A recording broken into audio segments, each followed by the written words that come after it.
స్వస్థపడటానికి సమర్థుడు మా దేవుడు మనం దీవించడానికి వాళ్ళు ఏమంటాడు మా దేవుడు మమ్మల్ని రక్షించడానికి సమర్థుడు. ఒకవేళ ఆయన బిజీగా ఉన్నా నేను మాత్రం నీకు దేనికి మొక్కం అంటారు. రాజు కోపపడ్డ ముఖం వికారం అయిపోయిందట.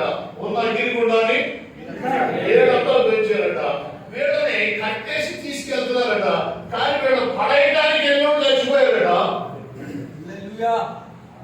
పడేయడానికి ఎన్నోడు చచ్చిపోతే చచ్చేటప్పుడు అని వీళ్ళు వేసి లోపల అగ్గిగూడలోకి వెళ్తారు. ఎందుకు వెళ్తున్నారంటే అగ్గిగూడలో ఆల్రెడీ ఒక ఆయన ఉన్నాడు. రండి రండి అడ్డుగా నీళ్ళు పడేయడానికి పోయేవాళ్ళు పడేయడానికి ఎన్నోడు చచ్చిపోతే వీళ్ళు ఏమన్నా బయటకు వెళ్ళిపోవాలా?